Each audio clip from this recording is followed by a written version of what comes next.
Hi, I'm Peter Capaldi. I play the Doctor, and you're watching EMS Productions. Hello everybody, and welcome along to today's video where we're still continuing the series of review videos of the Moffat Era series, where this week we're taking a look back at Series 9. Now Series 9 is an interesting one, I think it's fair to say. I think it's become a very kind of divisive series, because certainly at the time the general reaction to a lot of episodes was very, very positive. But I see a fair amount of people kind of really disliking a lot of these episodes of the series and really thinking it not a very strong series at all. So I think it's just kind of interesting how this has been one of those few series that has kind of gone from general praise to a very kind of mixed reaction. Certainly from my side, and if you're watching my Series 9 videos before, because I have talked a fair amount about Series 9 previously, it's probably my favourite series of New Who. It obviously sees the sort of solidifying the Doctor and Clara relationship through this series. Clara's finally cutting all her ties to Earth, and it's just time for the Doctor and Clara to go on some adventures through time and space. But obviously it can't end well. And by this stage, we also, coming to Series 9, we knew that Clara Oswald and Jenna Coleman was going to be leaving the show at the end of, or at some point in Series 9 was what they seemed to stress to say. Clearly just to try and build up to the fact that she wasn't, well, she kind of did leave in episode 12, but it gets complicated down the line. But certainly we did at least know this was happening going into the series. So we start this series off with the opening two parts, The Magician's Apprentice and The Witch's Familiar, and it sees a very different sort of 12th Doctor in it. And this, I've seen, it still gets kind of a lot of discussion about it, is the character development of the 12th Doctor from Series 8 to Series 9. Where there is a pretty significant jump between The Last Christmas and The Magician's Apprentice in terms of the Doctor sort of going from a slightly more dark and more serious Doctor to suddenly a more comedic Doctor with a guitar and sonic sunglasses and all this kind of thing. There is a big jump there. Now some people have said this is too much and it makes no sense that this development has happened so quickly. I personally sort of hold the viewpoint of we don't know how long the gap has been between Last Christmas and The Magician's Apprentice from the Doctor and Clara's point of view. It could have been several years when the Doctor's kind of melded out as a character and developed. And naturally it was time to kind of have a change for the Doctor's character. As we finished the whole Am I a Good Man arc, it was time for the Doctor to be a bit more light-hearted and happy, I think. And so it was nice to bring that in at the start of the series, even if it was a big jump, and I won't deny that. If you watch the episodes back-to-back in a marathon, it is a bit of a kind of, whoa, that changed massively fairly quickly, with the Doctor being so different between Last Christmas and The Magician's Apprentice, but I still think that it works. Now in terms of this story, this two-parter, I think this is a very, very strong story. I think the second part's a lot better than the first part, which often doesn't happen with two-part stories. It tends to be the first part that's the stronger one. The first part has a nice opening, obviously, with the child Davros and the battlefield. We kind of knew that was happening 6 months before, unfortunately, because somehow the Daily Mail or somebody got hold of a leak that was happening, which wasn't great. And we all knew Davros was turning up, which was a little bit disappointing to have in there. But there you go, it was still a fantastic story. With the Davros reveal early on was brilliant, then all these scenes between the Doctor and Davros through particularly the second part are just absolutely phenomenal. Certainly it feels like this episode is a bit more about the big scenes than maybe the full-on plot of this whole story, because there's a lot of scenes certainly between Clara and Missy and between the Doctor and Davros in these sort of different locations, and there's some brilliant dialogue in there about the Doctor and sort of, with the Doctor and Davros the Davros kind of almost kind of mellowing out and seemingly just kind of wanting to kind of give up all the bad stuff and just see the sun one last time because he's dying and all this kind of thing. Obviously it's all a trick, it's all a ploy. He did have me convinced when I first watched it. He did convince me that he was really turning good, and then obviously, boom, he's not. It all goes rather wrong. But there's some brilliant scenes in there. Obviously I've talked about it before, but the cliffhanger for The Magician's Apprentice is one of my favourite in Doctor Who history, having Clara being exterminated, Missy being exterminated, the TARDIS being blown up, and the Doctor about to exterminate a young Davros. It can't get much bigger than that for the end of the opening episode of the series, as far as I'm concerned. It's just absolutely brilliant. The relationship between Clara and Missy as well, I think, is absolutely fantastic. They've got some brilliant lines and dialogue between each other. There's obviously the really nice sort of callback to Asylum of the Daleks, with Clara being stuck inside a Dalek and having to go around inside that. Obviously, as we just a couple of weeks before found out that she's going to be leaving, then suddenly she's trapped inside a Dalek as she appeared for the first time. And that's just a kind of, I think, a brilliant sort of throwback to a previous episode for her. And so it's just, I think, a really enjoyable, strong opening two-part story. Obviously, it is very much a story for the fans. There's a lot of continuity references, lots of classic Daleks in it and all this kind of thing. And so maybe it wasn't the right choice to have as an opening story for a series, because it just kind of alienates the casual fans a little bit. who don't watch the show very often, there's certainly the potential for that, which is probably to some degree why the viewing figures did struggle a little bit. Other than that, I won't make to say too much more about the stories. I think I'll keep to the minimum about the actual plot of the stories, because I have talked a lot about each episode of Series 9 in detail in many videos. So go back through my channel if you want to see longer reviews of every single episode of Series 9. I really did go into detail on each one because I love the series so much. So following that, we've got Under the Lake and Before the Flood, a really enjoyable base under siege story. Obviously a bit more straightforward first part, which does very much almost feel like something straight out of classic Who, trying to understand the mystery behind who these ghosts are that are trying to take over the base and everything, and what's going on there, with a sort of nice little cliffhanger reveal at the end of it as well. And then, obviously, part 2, it all gets a little bit more timey-wimey with the bootstrap paradox idea and everything, the Doctor breaking the fourth wall, which is just a really nice little scene early on. I always like that kind of playing with time, paradoxes and everything. I always really enjoy that in the show. So it's nice to have an element of that in the second episode. It did take me a few watches to actually quite understand everything and really get my head around it all. It was a little bit confusing about who sort of really set everything up and everything. But I think I've pretty much got it in the end. And obviously this story does very much feel like the glory days of Clara, the Doctor and Clara, where we do very much just have Clara throwing herself into the adventure, really almost being like the Doctor in that sense, that she just wants to go out and explore and have adventures and everything. And then we have that little scene about the Doctor and the duty of care and everything, which obviously is going to link through to later in the series when things don't quite go so well. But following that, we get episode 5, The Girl Who Died, and of course The Woman Who Lived to follow next, kind of linked stories. This is an interesting one, where it's a kind of a pretty average, solid kind of comedy Vikings plot for 35 minutes, and this mysterious character called Ashilda turning up, and then suddenly it kind of takes on extra importance with those final 10 minutes. For me, I really, really enjoy those final few minutes of the episode with the Doctor kind of realising where he got his face from and everything, and then saving Ashilda and all this. Those are some brilliant scenes that I really, really enjoy. And obviously set up the rest of the series with Ashilda being this immortal character now to follow through the next few episodes. Now this is where I think maybe the series was let down a little bit, was having Woman Who Lived straight after The Girl Who Died, because she's essentially meant to be hundreds of years older, and we've had no time, a passage of time to really feel that. So I do feel like this series could have been restructured a lot better. That maybe it should have opened with something like The Girl Who Died, then maybe followed by the underwater base two-parter, then maybe put the Dalek two-parter in there, followed by The Woman Who Lived. Then keep the rest of the series fine. Just put a few episodes between The Girl Who Died and The Woman Who Lived, because it just feels like they're put too close together to really feel the effect of Ashilda having lived for hundreds and hundreds of years. It is a nice character story, The Woman Who Lived. It's probably one of my less favourite episodes of the series. There just isn't really very much going on in the story. It's very much just a lot of dialogue between characters with a slightly pointless plot about a little lion thing in it as well, and that's not really what the story's about. It's just kind of like, oh yeah, we have to got some sort of plot for the kids in it, so let's just chuck a little line in there or something.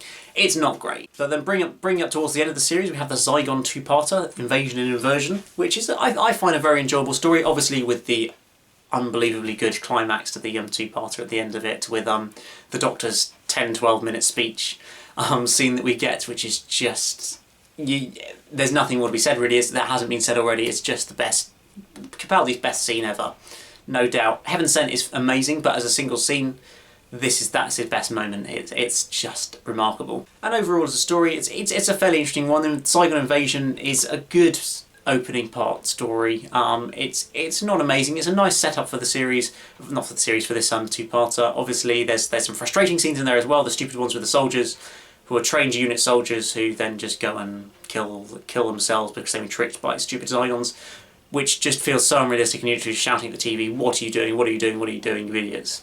Which isn't great.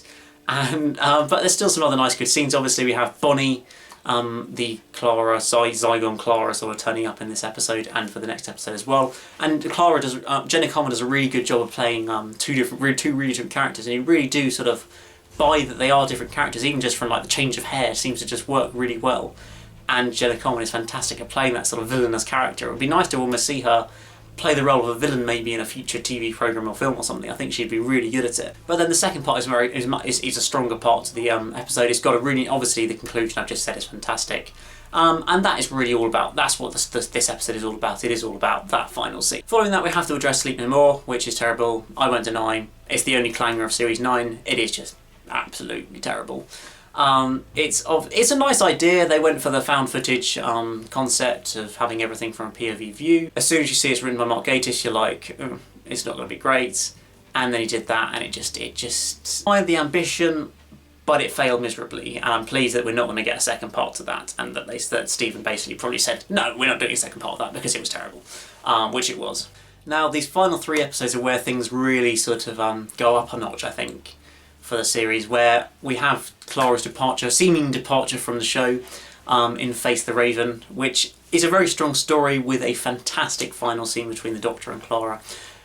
I know some people say that it's kind of a little bit kind of not quite felt as well now because of what happens in Hellbent. It's sort of taken away from that scene a little bit.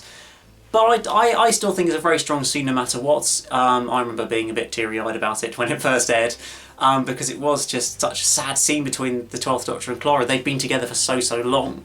And obviously we then see that the Doctor basically cannot cope without Clara in life anymore through the next 2 episodes. But it's so brilliantly acted by Peter and Jenna in that final scene. Really nicely set up that Clara just wants to become like the Doctor. And that's what happens when you're so desperate to become like the Doctor.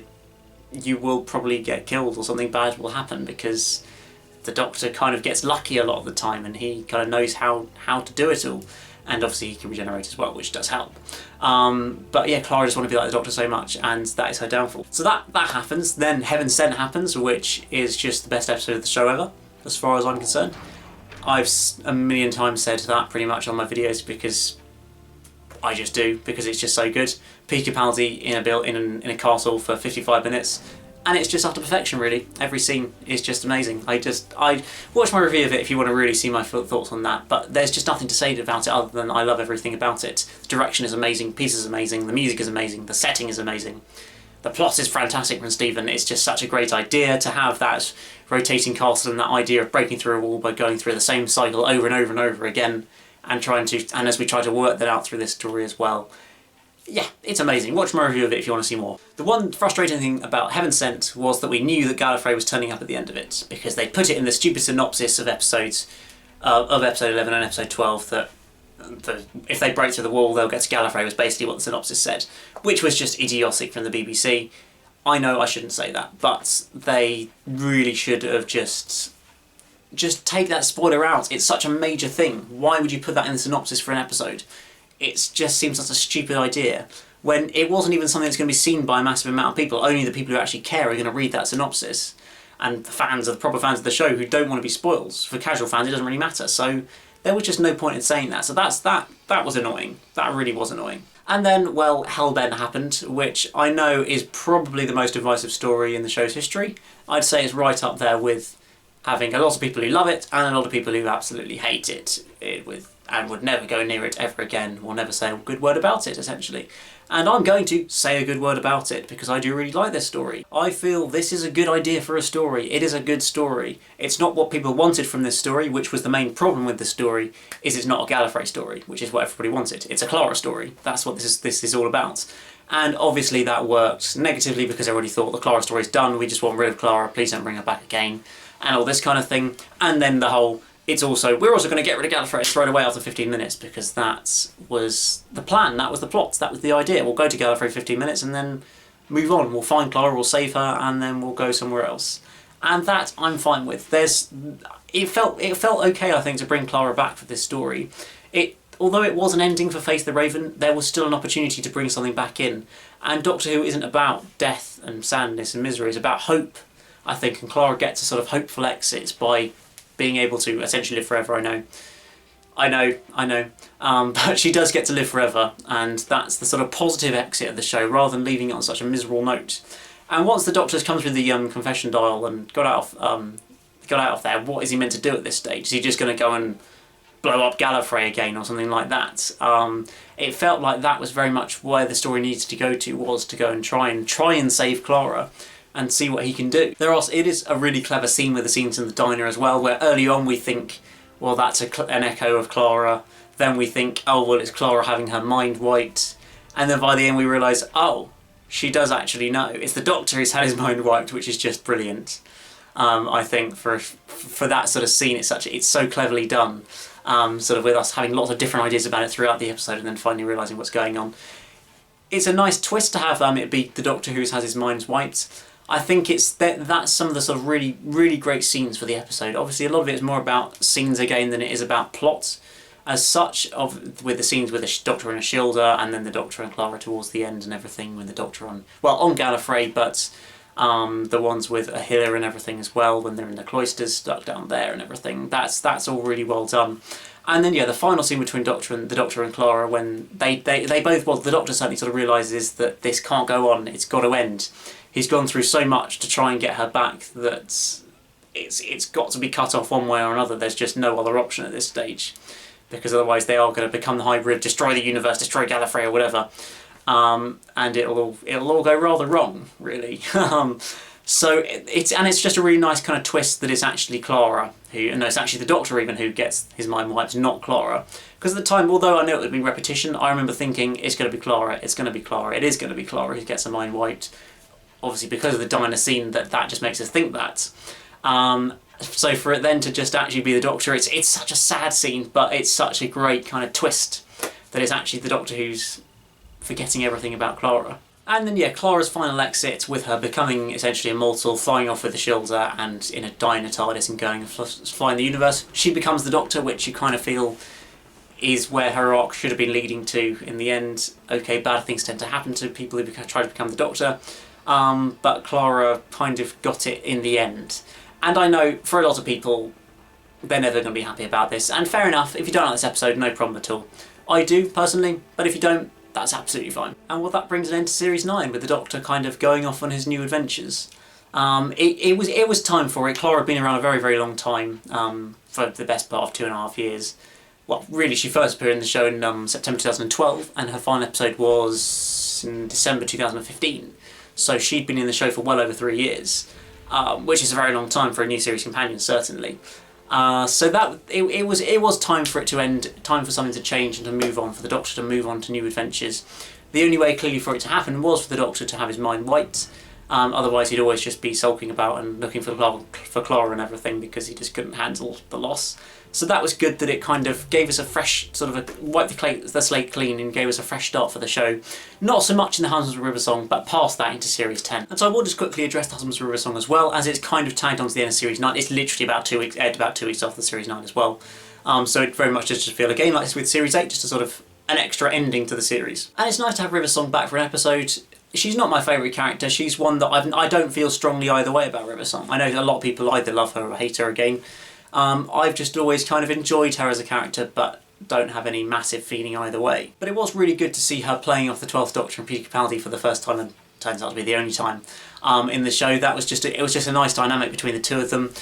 They did, of course, pull the I don't know who's the Doctor thing way too far. It was unbelievable by the late stage. It was like 45 minutes in the episode that she actually realises he's the Doctor, which just wasn't at all believable as far as I'm concerned. It was just, they just pulled the gag way, way, way too far.